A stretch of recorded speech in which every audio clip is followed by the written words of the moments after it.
जय हिंद दोस्तों आज की वीडियो हम यह जानेंगे कि अगर आप आर्मी नर्सिंग असिस्टेंट तैयारी कर रहे हैं, जब आपका फाइनल रिजल्ट वहां पे आता है, वहां पे कई लड़के क्या होते हैं आरबीसी में जाते हैं और कई लड़के एमसी में जाते हैं। आज हम यह भी जानेंगे कि आरबीसी क्या होती है और जो तुम्हारा एमसी होता है यह क्या होता है।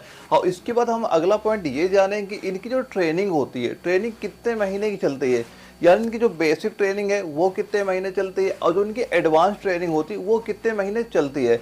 और जैसे आपकी जब ट्रेनिंग वहाँ पे कंप्लीट होती, वहाँ पे डिवाइड किया जाता है एक्स ग्रुप और वाई ग्रुप में, वहाँ पे आपको डिवाइड किया जाता है। और यह भी जानें कि एक्स ग्रुप क्या होता है, वाई ग्रुप क्या होता है, और इनका जो पेमेंट होता है दोनों का अलग अलग होता है। यानी कि हम यह भी जानें कि एक्स पेमेंट का अधिक होता है कि जो वाई ग्रुप वाले होते हैं उनका पेमेंट अधिक होता है, ये भी हम यहाँ पे जानेंगे। और उसके बाद एक बात हम ये भी जानें कि कई लोगों को डाउट होता है कि अगर हम आर्मी नर्सिंग से भर्ती होते हैं तो हमारी जो ड्यूटी है वो ड्यूटी कहाँ पे लगेगी, ये भी हम यहाँ पे जानेंगे। और यह भी हम जानेंगे कि अगर आप आर्मी नर्सिंग असिस्टेंट सिलेक्शन लेते हैं तो आप कितने साल तक वहाँ पे सर्विस कर सकते हैं, ये भी हम यहाँ पे जानेंगे। तो दोस्तों इन जो मैं पॉइंट बताएं, सारे पॉइंट में यहाँ पे मैं आपको डिटेल से बताने वाला हूँ, बस वीडियो में जरा ध्यान से देखिएगा। तो दोस्तों हम सबसे पहले ये बात कर लेते हैं कि अगर आप आर्मी नर्सिंग असिस्टेंट की तैयारी कर रहे हैं तो जब आपका फाइनल सिलेक्शन हो जाता है, यानी मेरिट लिस्ट में आपका नाम वहाँ पे आ जाता है, तो कुछ लड़के होते हैं जो जाते हैं आरबीसी में जाएंगे और कुछ लड़के वहाँ पे जाते हैं एमसी में जाते हैं।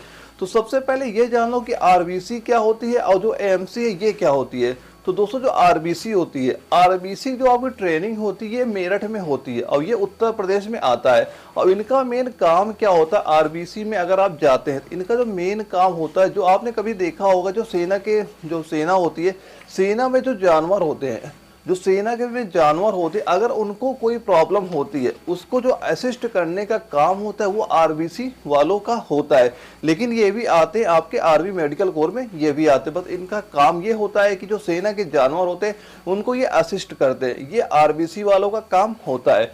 वहीं पे अगर आप एमसी में जाते हैं यानी आर्मी मेडिकल कोर, इनका क्या होता है, अगर जो सोल्जर होते हैं, कभी सोल्जर कोई अगर दिक्कत होती है तो उनको जो असिस्ट करने का काम होता है ये होता है एमसी वालों का होता है।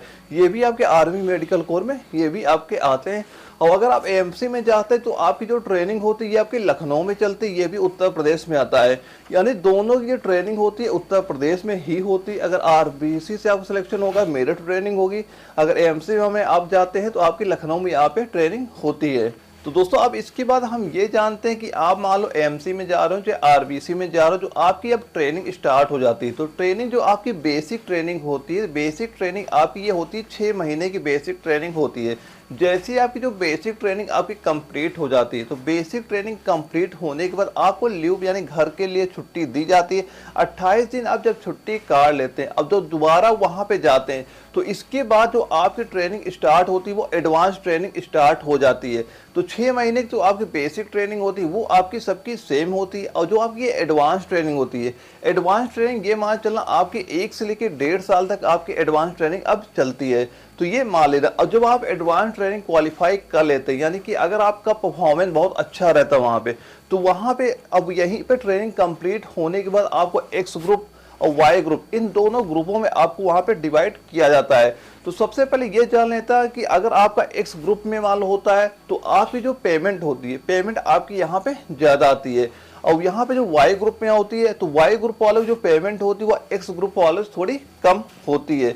और एक्स ग्रुप अगर आप जाना कैसे चाहेंगे, अगर वहाँ पे जब आपकी ट्रेनिंग चलती है, अगर वहाँ पे आपका जो परफॉर्मेंस होता है वो आपका अच्छा होता है, यानी कि अगर आप मान लो ट्रेनिंग के दौरान जो आपकी एडवांस ट्रेनिंग चल रही वहाँ पे आपने अच्छा काम किया, सारे जो टेस्ट हुए सारे टेस्ट अच्छे नंबरों से पास हुए, तो वहाँ पे आपको एक्स ग्रुप में भेज दिया जाता है।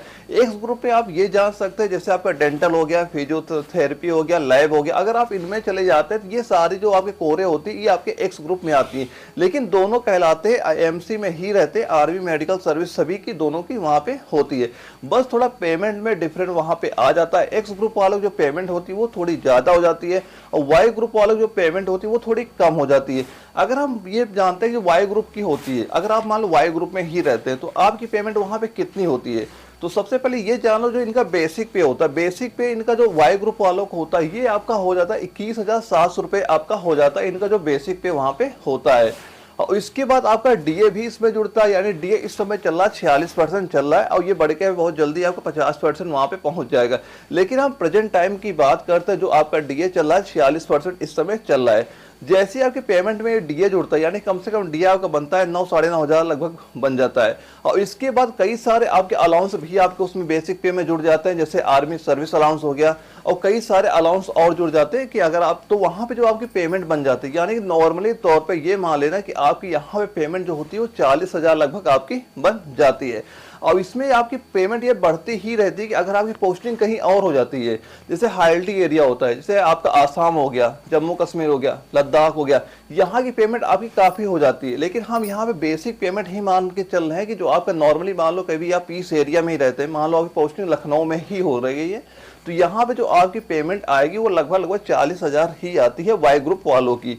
तो और जो एक्स वाले होते हैं इनकी पेमेंट थोड़ी आपकी यहाँ पे ज्यादा देखने को मिल जाती है। और ये पेमेंट कोई फिक्स नहीं रहती, जैसे जैसे आप मान जहां जहां आप जाते हैं उसी हिसाब जो आपकी पेमेंट होती है बढ़ती जाती है।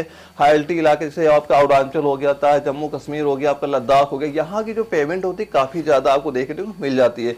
लेकिन नॉर्मली तौर पर आपकी 40,000, तो आप जैसे ट्रेनिंग कंप्लीट करते हैं 40,000 लगभग आपकी पेमेंट आना वहां पे स्टार्ट हो जाती है। अब यहाँ पे दोस्तों कई सारे बच्चों का डाउट यह भी होता है कि जब हम मान लो हमारी जो ट्रेनिंग कंप्लीट हो जाती है तो हमारी ड्यूटी कहाँ पे लगती है, क्या हम मान लो हॉस्पिटल में ही वहाँ पे रहते हैं? तो दोस्तों ऐसा कोई कंफर्म नहीं कि आपको ट्रेनिंग के बाद आपकी हमेशा जो आपकी ड्यूटी लगती है वो हॉस्पिटल में ही लगती है। आपकी ड्यूटी कहीं भी लग सकती है, आप हाईएल्टी में भी जाएंगे वहाँ पे, और जो आरआर होता है आप आरआर में भी वहां पे जाते हैं, यानी मान चल आप कोर के साथ भी जाते हैं, कोर जैसे आपका इन्फेंट्री हो गया, इन्फेंट्री के साथ भी रहेंगे आप, जो सिग्नल वाले होते हैं सिग्नल के साथ भी आप रहेंगे, यानी ऑल इंडिया आपकी ड्यूटी कहीं भी लग सकती है। लेकिन ज्यादातर इनका जो ड्यूटी लगता है वो फील्ड हॉस्पिटल जो होते हैं वहां पे ज्यादातर वहीं पे रहते हैं, लेकिन इनकी ड्यूटी ऑल इंडिया हर जगह वहां पे लगती है और इसी हिसाब से इनकी पेमेंट भी वहां पे मिलती रहती है। और दोस्तों कई लड़कों का यह भी एक डाउट रहता है कि वो मान लो इसमें भर्ती होते हैं तो कितने समय तक वो वहां पे ड्यूटी कर सकते हैं। तो दोस्तों ये मान चलना कि अगर आप मान लो सोल्डर से मान लो भर्ती होते हैं कि अगर आपने प्रमोशन वहां पे जाके नहीं लेते हैं तो आप कम से कम 17 साल वहां पे सर्विस कर सकते हैं अगर आप प्रमोशन वहां पे नहीं लेते हैं। तो अगर आप मान लो पहला प्रमोशन लेते हैं, जो पहला प्रमोशन होता है ये आपका लेंस नायक या हवलदार का पहला प्रमोशन आपका वहां पे होता है। तो अगर आप मान लो लेंस नायक बन जाते हैं, ठीक है, या फिर आप मान लो हवलदार बन जाते हैं, तो आपकी जो वहां पे सर्विस हो जाती है वो आपकी वहां पे 22 साल तक आप सर्विस वहां पे कर सकते हैं।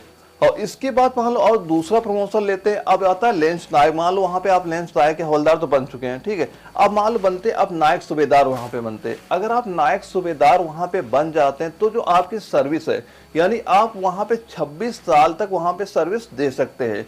अब नायक सूबेदार के बाद जो अगला प्रमोशन आपका वहां पे आता है वो आपका सूबेदार का आता है। तो अगर आप सूबेदार तक प्रमोशन वहां पे लेते हैं तो आपकी जो सर्विस है वो आपके 28 साल तक वहां पे आप सर्विस कर सकते हैं। अब ये यहाँ पे सूबेदार के बाद जो अगला हमारा प्रमोशन आता है वो सूबेदार मेजर का आता है।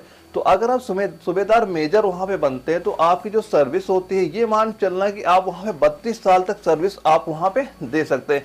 यानी कुल मिला के आप ये जान लेना कि अगर आप आर्मी नर्सिंग असिस्टेंट भर्ती होते हैं और आप जो प्रमोशन वहां पे लेते जाते हैं तो आप 32 साल तक वहां पे सर्विस वहां पे दे सकते हैं। लेकिन दोस्तों जितनी भी आपकी आर्मी में ट्रेडें होती है ना, चाहे आपका जीडी हो, क्लर्क हो, टेक्निकल हो, नर्स, और ये जो ट्रेडें होती है इनमें जो आपका आर्मी नर्सिंग असिस्टेंट का ट्रेड होता है वो सबसे सम्मानीय ट्रेड वहां पे आपका होता है। तो अगर आपकी एज हो अभी तैयारी करने की तो भाई बिल्कुल मेहनत से तैयारी करने में लग जाना, क्योंकि ये मौके आपको बार बार नहीं मिलेंगे। और जो आर्मी नर्सिंग असिस्टेंट जो ट्रेड होता है सबसे सम्मानीय आपका ट्रेड यहाँ पे होता है। और दोस्तों एक बात और जान लेना, जो अभी आपका एग्जाम होने वाला है 22 अप्रैल को लगभग कंफर्म कर दिया है कि 22 अप्रैल से आपके यहाँ पे एग्जाम स्टार्ट हो जाएंगे। तो दोस्तों जो आपको ये एग्जाम हो रहे हैं तो एक बात जरूर याद ये रख लेना, जो इसका सिलेबस है बिल्कुल चेंज हो चुका है। आपको जो इसकी तैयारी आपको करनी है तो आपको न्यू पैटर्न करनी, क्योंकि अब इसका एग्जाम जो है टीसीएस करा रही, और टीसीएस क्या करती है हमेशा अपने ही क्वेश्चन वहां पे रिपीट करती है। तो अगर आप तैयारी कर रहे हैं तो आपको वही क्वेश्चन पढ़ने हैं जो आपको टीसीएस प्रोवाइड कराती है। यानी टीसीएस से आप ये समझ सकते हैं कि जैसे आपका जो रेलवे के एग्जाम में हो गया, ठीक, जो एसएससी के एग्जाम हो गया, वहां पे जैसे साइंस के क्वेश्चन आते हैं आपको अपने सिलेबस के अकॉर्डिंग वैसे ही क्वेश्चन आपको लेने वहां पे, और वैसी आपको तैयारी वहां पे करनी है। अगर आपको ये बिल्कुल ना पता हो कि इसका सिलेबस क्या है, हम कैसे तैयारी करें, यानी हमारे पास नोट्स वैसे है नहीं, तो दोस्तों जो स्क्रीन व्हाट्सएप नंबर शो कर रहा है इसमें व्हाट्सएप पे अभी मैसेज कर देना, मैं आपको बताऊंगा क्या आपको तैयार करना है। यकीन मान चलना, जो दोस्तों मैं आपको कंप्लीट नोट्स प्रोवाइड करा रहा हूँ, जो भाई ये नोट्स ले चुके हैं वो आप इन्हीं को रिवीजन करते चलना और इन्हीं का तैयारी करते चलना, आपका 100% है एग्जाम क्वालिफाई होगा। यानी इसी नोट से आप कम से कम 45 से ज्यादा वहां पे क्वेश्चन देखने को मिलेंगे। बस मैं जो आपको नोट्स प्रोवाइड कर रहा हूँ सारे आप तैयार करते रहना। और दोस्तों नोट्स लेने का एक फायदा आपको यह भी मिलता है कि आपको नोट्स बनाने नहीं पड़ते हैं, ये कंप्लीट नोट्स रहते हैं और आपको केवल क्या करना, इन्हीं का रिवीजन करना है। क्योंकि आपके पास इतना टाइम आप बिल्कुल नहीं बच रहा है, क्योंकि आपका जो एग्जाम है अप्रैल महीने में कंफर्म हो चुका, मार्च महीना चल ही रहा, अगले महीने आपका अप्रैल महीना लग जाएगा। तो आज पर इतना टाइम नहीं बचा है कि आप पहले कहीं के मान लो क्लास देके फिर आप नोट्स तैयार करें, फिर आप मान लो तैयारी करें। तो जो मैं आपको कंप्लीट नोट्स बनाकर दिया एक बार ले लेना और वो तैयार करना। और अभी मैं वो क्लास तो यहाँ पे करा ही रहा हूँ जो फिलहाल अभी आपके आर्मी एनए के एग्जाम हुए, और जैसे क्वेश्चन वहां पे पूछेगा वो तो मैं वहां पे करा ही रहा हूँ। एक बार आप वो भी सारे क्वेश्चन देखते रहिएगा। तो मैं एक बार यही सजेशन करूंगा कि आप कंप्लीट नोट्स ले लेना और तैयार कर लेना। ये मान चलो मैं यकीन करके आपको बता सकता हूँ, जो मैं आपको नोट्स प्रोवाइड करा रहा हूँ कि 45 से ज्यादा क्वेश्चन आपको वहीं से देखने को मिल जाएंगे। तो अगर आपने अभी तक नोट्स ना लिए हो तो नोट्स ले लेना और तैयारी करना स्टार्ट कर देना। फिर भी दोस्तों अगर आपको कोई भी अगर आपका डाउट होता है तो जो स्क्रीन व्हाट्सअप नंबर शो कर रहा है इसे मुझे व्हाट्सएप पे मैसेज कर देना। मैं जो भी आपका डाउट होगा सारे डाउट आपके वहां पे क्लियर कर दूंगा। ओके दोस्तों, मिलते हैं अगले वीडियो में, तब तक के लिए जय हिंद।